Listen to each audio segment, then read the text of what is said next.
Good morning students, welcome to the Sunrise Academy online live classes. कैसे हो बच्चों? Class 8 subject science chapter number 2 micro organism.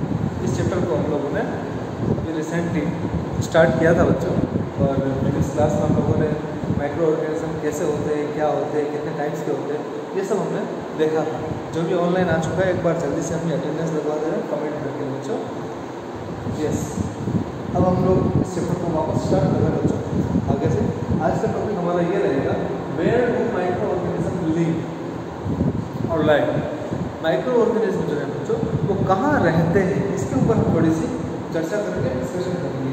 Micro organism जो हमने बात करी थी बच्चों, कौन कौन से थे मैं एक बार रिपीट कर देता हूँ। हमने देखा था बच्चों बैक्टीरिया होता है, फिर हमने एल्गी की बात करी थी, फंगस की बात करी थी, प्रोटोजोआ की बात करी थी, एंड एट लास्ट हमने वायरस की बात करी थी। ये सारे किस कैटेगरी में आते हैं बच्चों? Microorganism, because we can't see them with naked eyes, so we call them microorganism. बहुत ज़्यादा छोटे होते हैं बच्चों, हम लोग अपनी आंखों से उन्हें नहीं देख सकते, उन्हें देखने के लिए हमें माइक्रोस्कोप की हेल्प लेनी पड़ती है। ठीक है बच्चों, तो माइक्रो ऑर्गेनिज्म जो है ये कहाँ रहते हैं? अगर हम इसके ऊपर डिस्कशन करें तो हम ये कह सकते हैं बच्चों कि ये सभी जगह रहते हैं, ऐसी कोई जगह नहीं जहाँ ये नहीं होगी। ठीक है, ये सॉइल के अंदर मिलते हैं बच्चों। अगर आप सॉइल को माइक्रोस्कोप में देखेंगे तो आपको उसके अंदर बहुत सारे माइक्रो ऑर्गेनिज्म नज़र आ सकते हैं। ठीक है, ये आपको पॉन्ड वाटर है, पानी है ना, तालाब का पानी है, पानी की एक बूंद दो बूंद भी अगर आप लेके आएंगे तो उसके अंदर भी आपको छोटे छोटे बहुत सारे माइक्रो ऑर्गेनिज्म नज़र आ सकते हैं। ये दलदली क्षेत्रों में मिल सकते हैं। आप दलदली क्षेत्र समझते हो बच्चों, जहाँ पर क्या है, कीचड़ है, वहाँ मिल सकते हैं। ये आपको रेगिस्तानी क्षेत्र में मिल सकते हैं। ये आपको बहुत ज़्यादा हाई टेम्परेचर वाले एरिया में मिल सकते हैं। ये आपको लो टेम्परेचर वाले एरिया में मिल सकते हैं। ठीक है बच्चों, ये बर्फीले एरिया में भी मिल सकते हैं, जहाँ पर स्नोफॉल हो रहा है वहाँ पर भी आपको क्या मिल सकते हैं, ये माइक्रो ऑर्गेनिज्म मिल सकते हैं बच्चों। ओके, फिर हम बात करें अगर तो ये आपको सिंगल मिल सकते हैं, ये आपको झुंड में भी मिल सकते हैं ना, और नॉर्मली झुंड में ही होते हैं। बट जैसे एमीबा है, पैरामीशियम है, ये क्या होते हैं, ये सिंगुलर भी आपको मिल सकते हैं। अदरवाइज बहुत सारे जो माइक्रो ऑर्गेनिज्म वो आपको कैसे मिलेंगे बच्चों? एक कॉलोनी के रूप में लंबे चौड़े समूह होंगे, है ना, बहुत सारे एक साथ होंगे। तो हम लोग यूँ कह सकते हैं कि बच्चों ये कहीं पर भी किसी भी परिस्थिति में मिल सकते हैं, और हर जगह ये क्या है, माइक्रो ऑर्गेनिज्म पाए जाते हैं। अब हर जगह पाए जाते हैं तो हमें नुकसान होगा या फ़ायदा होगा, उसकी बात करेंगे हम लोग अपने next question, micro organism and बस। यहाँ तक किसको समझ में आ गया? जल्दी से कमेंट करो बच्चों।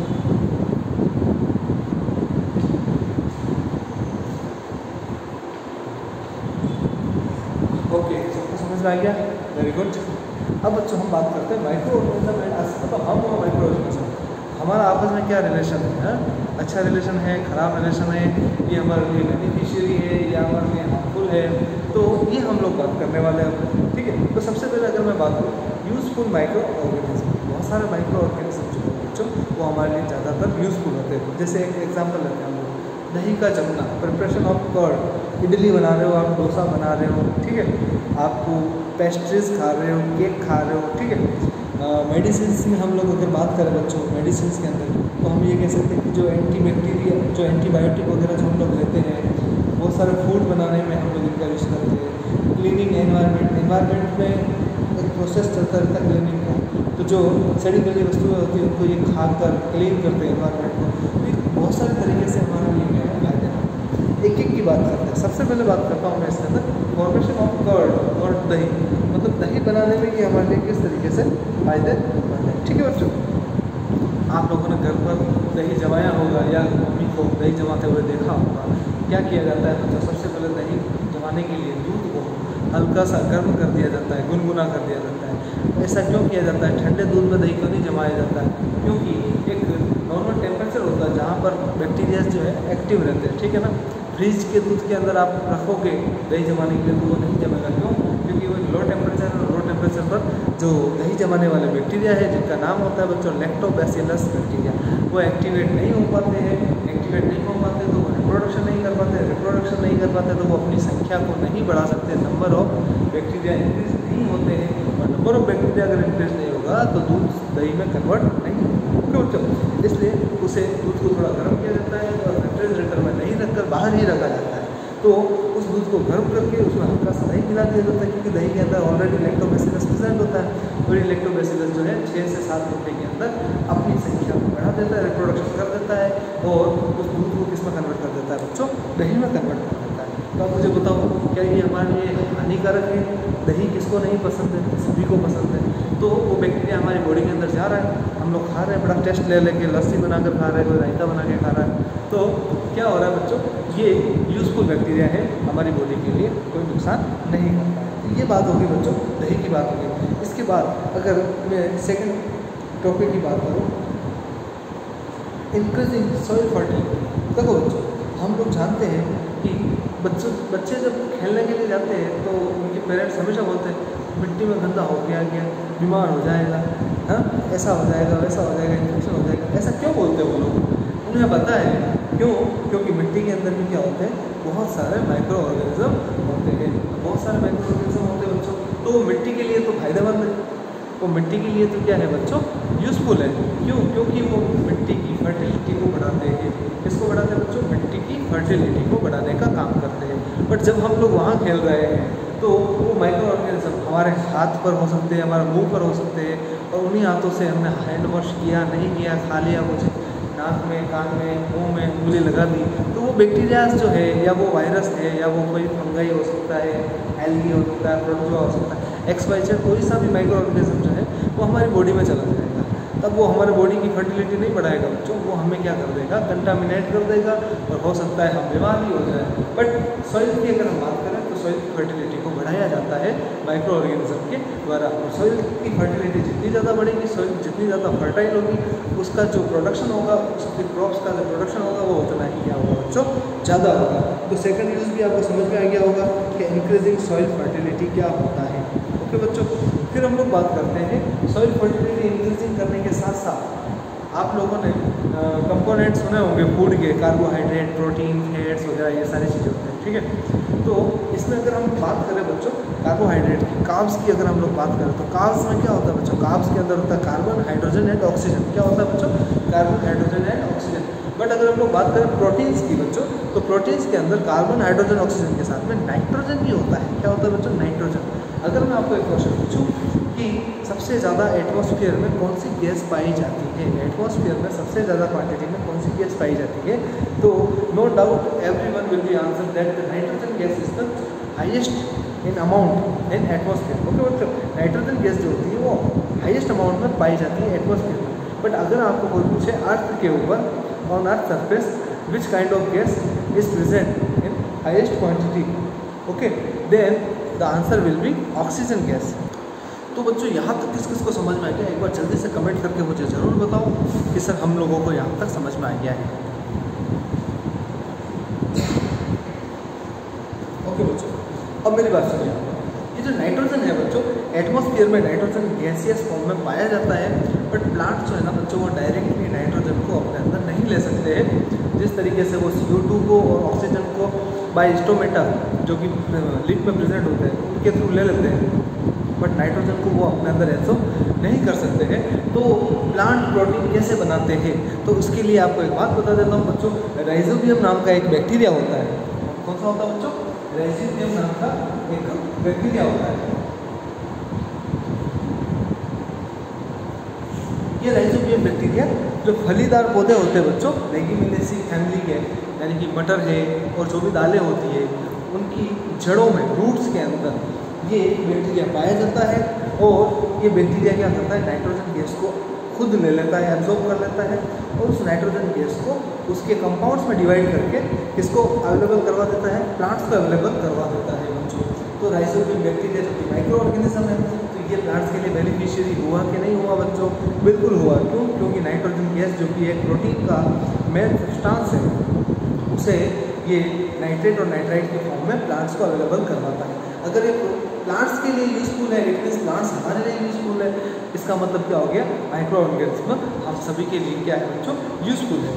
फिर अगर हम लोग बात करें इसके अलावा, इसके आगे की अगर मैं बात करूँ, production of alcohol, wine, vinegar, शराब जो है बच्चों, ट्रेडिशन से बहुत कितने वर्षों से जो शराब बनाने का प्रोसेस किया जाता है, वो कैसे किया जाता है? हम देखते हैं गेहूँ की, जौ की, आलू, अंगूर, बहुत सारे फ्रूट्स होते हैं जिनकी क्या बनती है, शराब बनती है। इन सभी फ्रूट्स या ग्रेन्स को सड़ाया जाता है। क्या किया जाता है बच्चों, सड़ाया जाता है। फर्मेंटेशन का प्रोसेस किया जाता है। फर्मेंटेशन का जो प्रोसेस होता है उसमें भी बैक्टीरिया की नीड होती है। तो जो माइक्रो ऑर्गेनिज्म होते हैं वो उसे सड़ाने का काम करते हैं। सड़ने के बाद में एक अजीब सी स्मेल आती है। वो स्मेल किसकी होती है, अल्कोहल की होती है, जो कि शराब होता है। क्या होता है बच्चों, शराब होता है। आप लोगों ने घर पे देखा होगा, सब्जी 2 या 3 दिन पड़ी रह जाती है, तो अजीब सी स्मेल उसमें से निकलने लगती है। वो अजीब सी स्मेल किसकी होती है बच्चों, अल्कोहल की होती है। तो शराब बनाने में, एसिड बनाने में, विनेगर बनाने में भी किसका यूज़ किया जाता है, माइक्रो ऑर्गेनिज्म का यूज़ किया जाता है। एक एंटीबायोटिक बनाने में भी माइक्रो ऑर्गेनिज्म का यूज़ किया जाता है। कैसे किया जाता है उसकी बात करते हैं। एंटीबायोटिक कैसे बनाते हैं बच्चों, देखो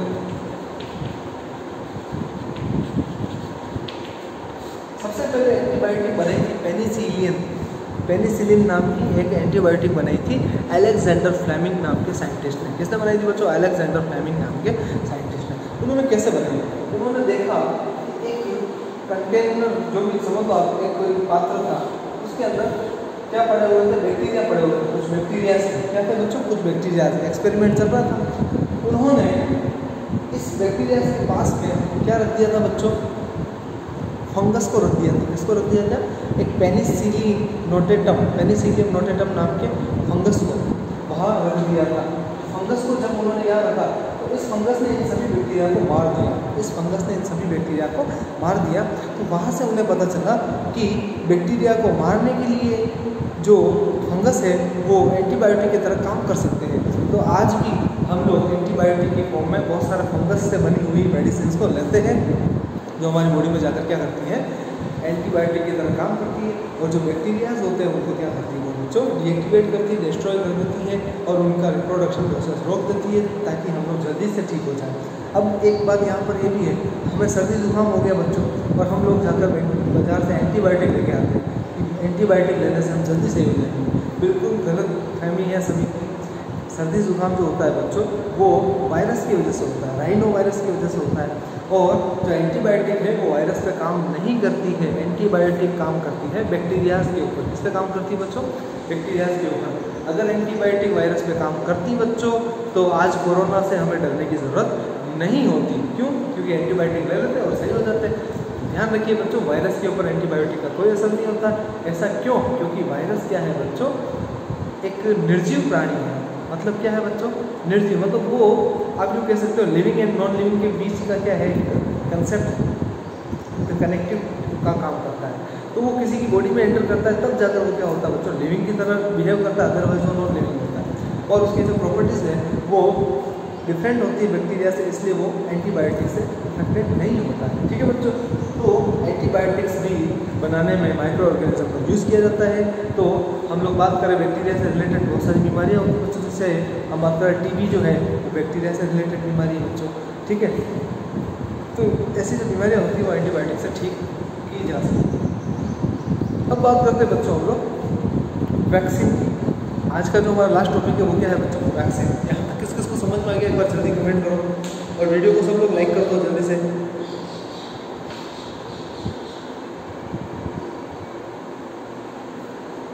क्लीनिंग एनवायरनमेंट तो मैंने आपको ऑलरेडी बता दिया था, एनवायरनमेंट को क्लीन करने में माइक्रो ऑर्गेनिज्म हेल्प करते हैं। अब हम बात करें बच्चों वैक्सीन। वैक्सीन क्या होता है, सबसे पहले देखो वैक्सीन क्या है, आप ये कह सकते हो, एक तो हम लोग बीमार होने के बाद डॉक्टर के पास जाते हैं, वो मेडिसिन देता है, हम ठीक हो जाते हैं, वो होता है ट्रीटमेंट। ओके, एक होता है हम पहले से क्या करें बच्चों, सावधानी रखें, उपचार नहीं करा के हम बचाव करें। तो वैक्सीन एक तरीके से बचाव का काम होता है। वैक्सीन हमें लगाया जाता है ताकि भविष्य में हमें ये बीमारी नहीं हो। आपको पता है अभी इसी साल की शुरुआत में आप सभी को मिजल्स रूबेला के MR के वैक्सीन लगवाए गए थे स्कूलों में।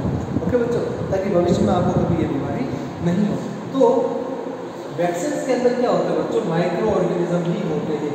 मतलब मान लिया कि आपको टिटनेस का वैक्सीन लगवाया जा रहा है, तो टिटनेस के वैक्सीन के अंदर क्या होता है, टिटनेस फैलाने वाला ही माइक्रो ऑर्गेनिज्म एक डीएक्टिवेट फॉर्म में डाला जाता है।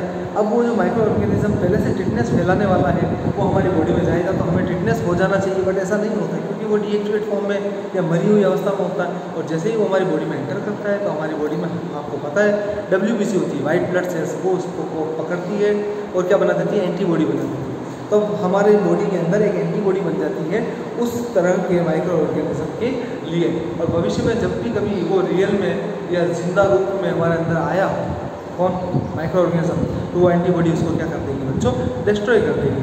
तो वैक्सीन बनाने के लिए सारे माइक्रो ऑर्गेनिज्म की क्या होती है बच्चों, आवश्यकता होती है। तो वैक्सीन बनाने में भी माइक्रो ऑर्गेनिज्म हमारी हेल्प करते हैं। ओके बच्चों, बहुत सारे वैक्सीन है। आप लोग अगर अपने पेरेंट्स से पूछोगे तो आपको बताएंगे कि आपका जब जन्म हुआ था, जन्म होते ही आपको खसरे का इंजेक्शन लगवाया था, वो वैक्सीन क्या था, खसरे का था। ठीक है, इस तरीके से बहुत सारे आपके अलग अलग वैक्सीन लगवाए जाते हैं अलग अलग एज में। तो आज का वीडियो हम लोग यही खत्म करते हैं बच्चों। ये जो यूज़फुल जो माइक्रो ऑर्गेनिज्म थे उनके बारे में हमने देखा था। हार्मफुल के लिए हम लोग नेक्स्ट वीडियो में मिलेंगे। वीडियो अच्छा लगा है जरूर लाइक करें, चैनल को सब्सक्राइब करें। Thank you very much. जय श्री कृष्ण।